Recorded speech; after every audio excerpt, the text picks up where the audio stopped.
Welcome to the Your Leadership Legacy podcast. My name is Tina Paulus Kraus, and I'm so excited to bring you this next podcast dedicated to you high performers out there who want to reinvent yourself, reinvent your business, maybe your career, all of it. This podcast is all about being dedicated to transformation and being the best possible leader of yourself and others that you can be in order to create a legacy that lives on. Welcome to Your Leadership Legacy. My name is Tina Paulus Kraus. I am the founder and CEO of Tribune Teams. And here we go.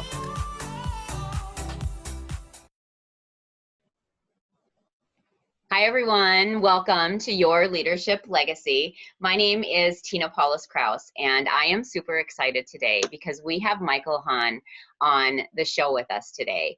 And I did not know Michael before I started kind of looking into Michael's background and what he has going on. And I'm so excited to share him with you because he is doing some amazing things in this world. And he has this book called Hero Habits. And I want to hear more about this book. So Michael, if you could introduce yourself and just tell people kind of about the book and how it came to be, that would be amazing. Sure. My name is Michael Hahn. I've gone to DePaul University and I've been on both sides of the house, whether it's finance house or the culture and people side. And, I was really drawn to create this book called Hero Habits because I heard amazing stories about people who looked average on paper, but like they had something that propelled them. Just something was about them. And so I basically found their stories, wrote a leadership fable, and the rest is history. Yeah. So what was it that you noticed that like, were there like the same kinds of habits? What was the common thread with all of this? Yeah. So what I found is that everybody goes through the same kind of stuff in life, but like certain people, they get stuck in the lead in life, but other people use that stuff and they transform it or they create an alchemy into gold. And it's like, what allows people to be able to shift between having difficult experiences and staying stuck and then having difficult experiences, but using that as the fuel to move forward. So what I found is that they have these habits, right? And there's 7 different habits and, we can get into all of them or one of them or, whatever we can get to on this video. Yeah, no, I think my question to you is like, what's the one thing, like, what was the one thing that you found as a common thread through anybody who you were kind of considering to be these hero habits? Yeah, I think it's blooming where you're planted. Whatever situations come up, it's leveraging your strengths. It's leveraging your DNA, aligning your DNA to the situation, to the task, and then being you in that process. I mean, you know better than anyone about being you. Yeah. My whole business is called Tribune, right? Yeah, because here's what happens. I think that like sometimes it's a wake-up call. Sometimes it's something that happens in your life, whatever it is. But in life, however old you are is how long you've been programmed in your life, right? And if I feel like we wake up one day and we go, oh, okay, there's more to this life and I want to really check it out and find out what that means. And so as you were really doing all the research for Hero Habits and kind of putting all that stuff together, what was it that really drove you to do that from like your upbringing and kind of where you were in your career? What drove me to write the book? Yeah.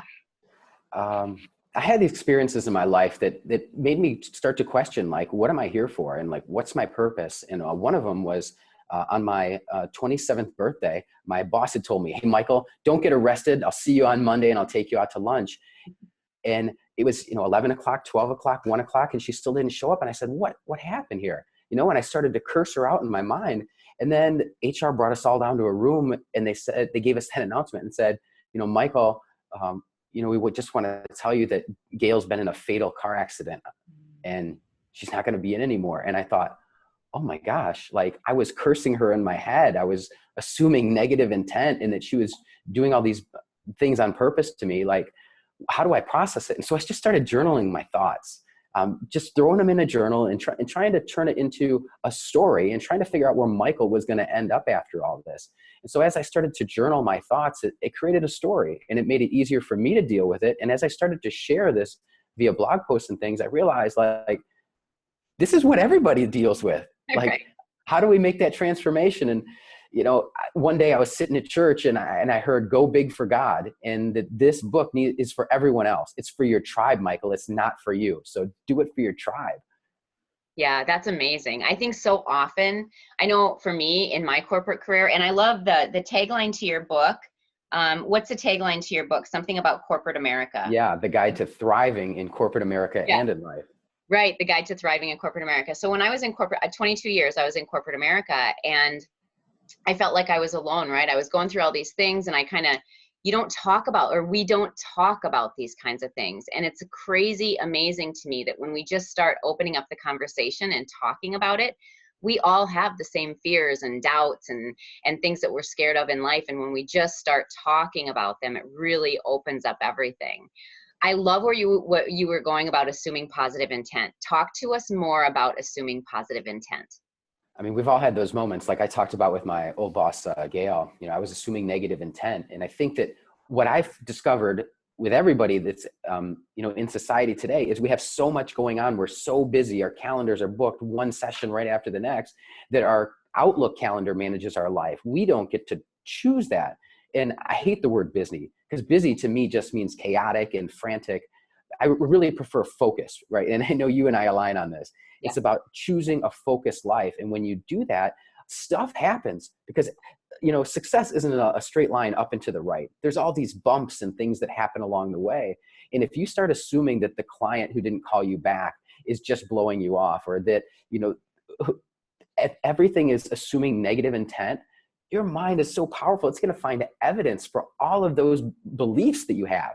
Yeah. And that's the tie, is our beliefs, our experiences shape our beliefs, and our beliefs shape our actions, and our actions drive our results.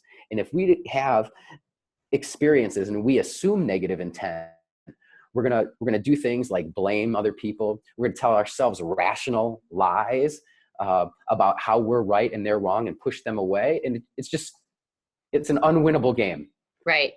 The mind is very, very powerful, right? Like you said. And so when we do that, it just clouds up, and that's where our focus goes. And now our focus is on all this negative and the bad energy, and, assuming bad intent and all that. And it's crazy when you just make that little switch, and now you can just say, no, I'm going to assume positive intent here. You don't have all that negative stuff clouding up all your energy.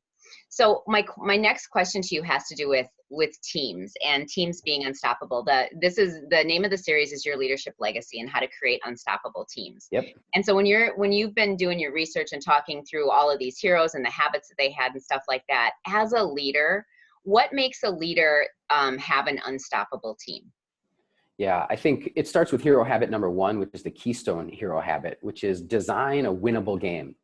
And you think about design, you have to have a plan. Not that the plan's going to go according to how you desire it to start. You have to design a winnable. It's got to be winnable, right? There's a lot of times where we, accept an unwinnable game. But this is designing a winnable game. In game, it's got to be fun. People got to know where the goal is. They got to know where they're shooting. And then we have to celebrate every time that we have success along the way. Great leaders set up the parameters for their players to play well. They align the DNA of their individual players to the role, and they make sure that those individuals represent a diversity on the team so that they can maximize it. And to me, it's not just about tolerating each other. I mean, it's really about leveraging that diversity that's on the team, and that's not easy. I mean, and the leader has to be emotionally intelligent in order to be able to have the awareness of what's going on, have the patience, because in the moments of stress, it's easy to default back to old habits, and old habits are going to keep you stuck in old ways and old results. We need those new habits and behaviors. So I call them lifetime learners or eternal optimists, grounded in reality. Right.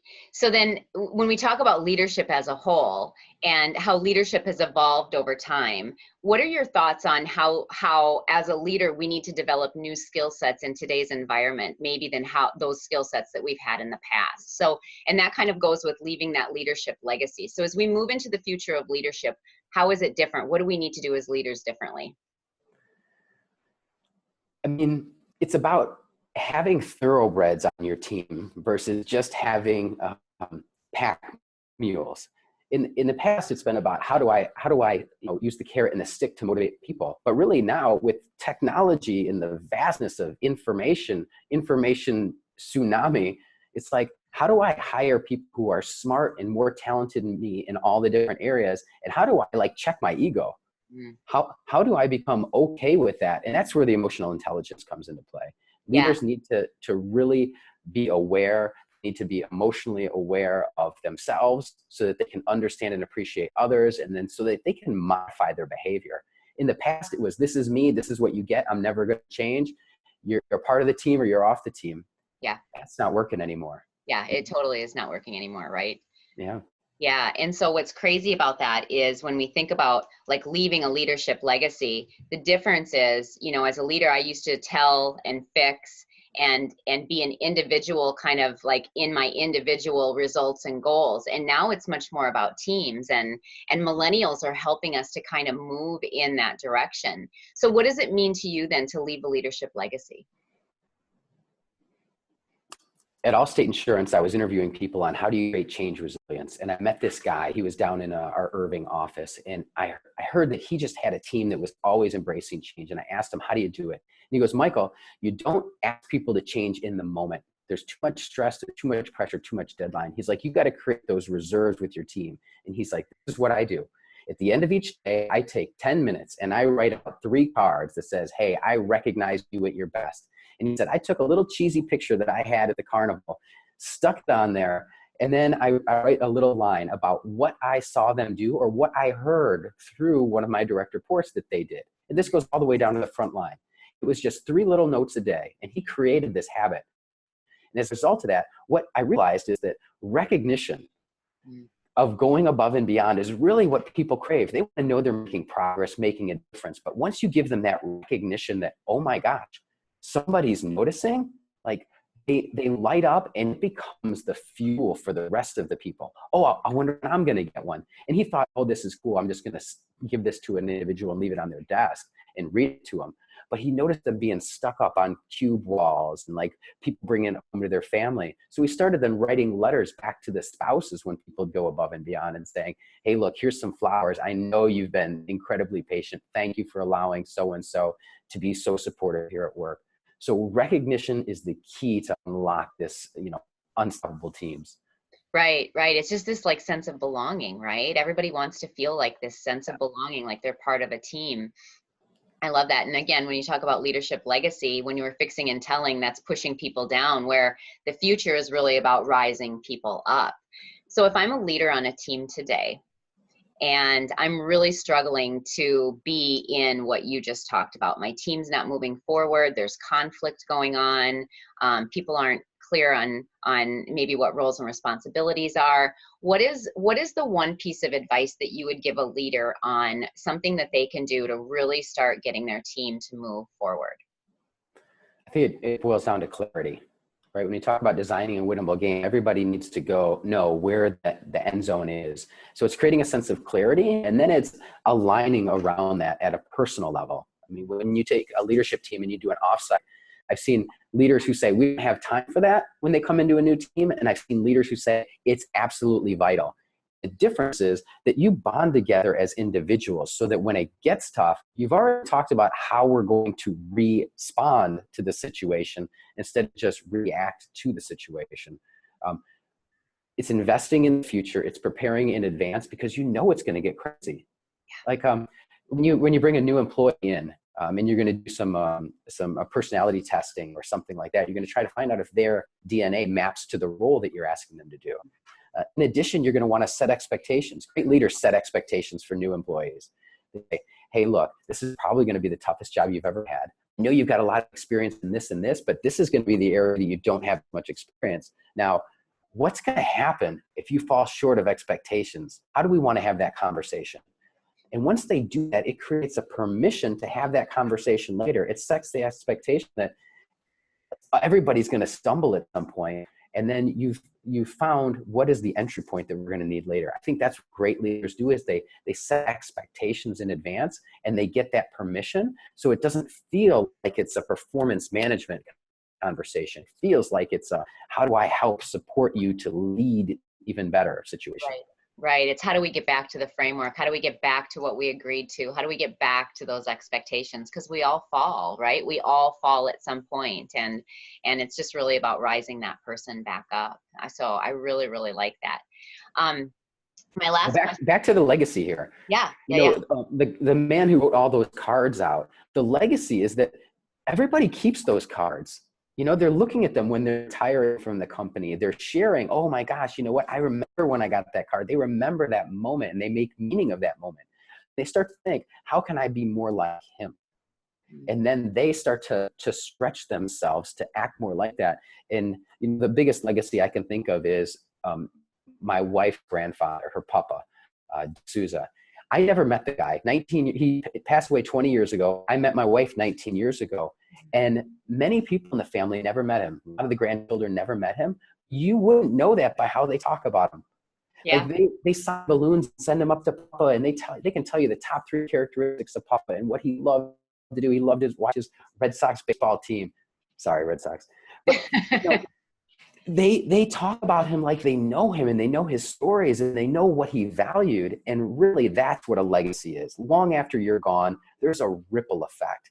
And if you're investing in people, if you're emotionally intelligent, if you're recognizing folks, that ripple effect doesn't stop at that person. It doesn't stop at that team. It ripples out to people's families and for future generations too. So that, to me, that's a legacy.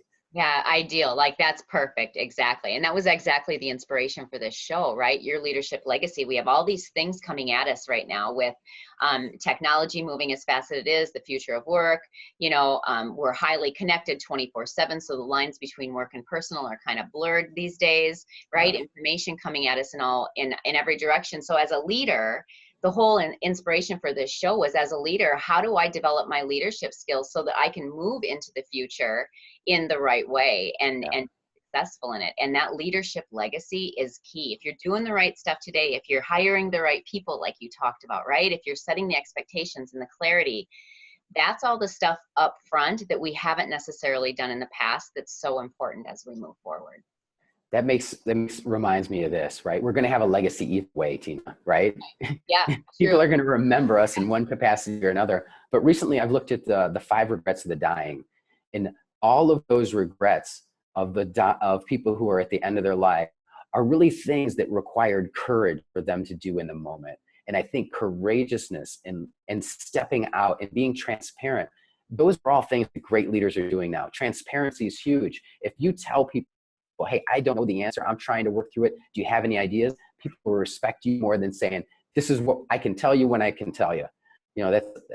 You'll need to know when I tell you. Like, that's old school. New school is saying, you don't have all the information. What have you done at other companies? Yeah. Transparency and authenticity, right? Yeah, absolutely. Yeah. So I understand that you have a free book for people that are listening. Talk to us about that. I do. So this is my baby. I have 2 sons, 5 and 6 years old, but I actually birthed this guy myself, a labor of love. I believe that each of us has a hero inside of us, and we just have to figure out how to unleash him or her. And so I'll give you an autographed copy of this book. Anybody who sends me an email, should I give them the details now? Yep, absolutely. Yep. All right. So if you go to my website, Michael Hahn Speaker /michaelhahnspeaker.com/contact, go to that feedback form, enter in there, hey, can you send me a free book? Enter your mailing address and your name. I'll send you one out right away. To me, this is a leadership fable. I was inspired by Who Moved My Cheese, Patrick Lencioni's 5 Dysfunctions of a Team, and 7 Habits of Highly Effective People. And so I created this Schmurgle.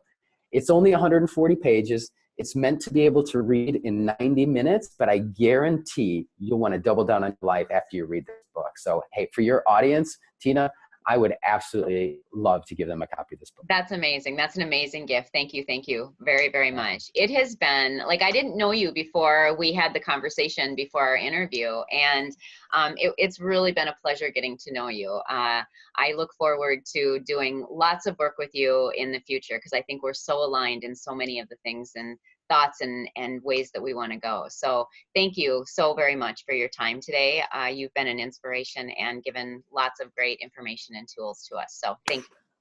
Thanks, Tina. All right. Don't forget, right, be the hero. Don't forget to be the hero. Be the hero. I love that. Everybody write that down, put it up on your mirror, put it up everywhere. Be the hero so that you can remind yourself on a daily basis that you need to be the hero, right? So what's the story behind that? Be the hero. There's a keynote that I have, and it's a story that my Uncle Carl told me. And he basically gave me this cape, and he said, Michael, you put this cape on, you can do anything. And I was just this chunky little boy, right? I was a chunky little 6-year-old kid. And so I was like, yeah, I'm not husky anymore. And so I put this cape on, man, and I was invincible for the whole summer. And then he told me, he's like, Michael, I got bad news. The cape doesn't give you any superpowers. And I was devastated. I was like, no. And then he told me, he's like, Michael, there's a battle that goes on every single day inside of you. And it's a hero and a villain. And, you know, which one do you leave? And so that's what it's about. Like, we have that influence of so much bombarding us every single day that villain voice is just raging in our ear. Like, to me, listen to that whisper of the hero, and then next thing you know, they'll be shouting at you. Right. Be the hero. That's what that means. Be the hero. I love that. I call it the itty bitty shitty committee. I love it. I like be the hero better, so I'm going to start using that. Awesome. All right. That ends our time. That 30 minutes went really, really fast. So I want to thank everybody for listening. Thank you, Michael, for being on. And tomorrow we're coming back with yet another amazing interview. So thanks, everyone. We'll talk soon.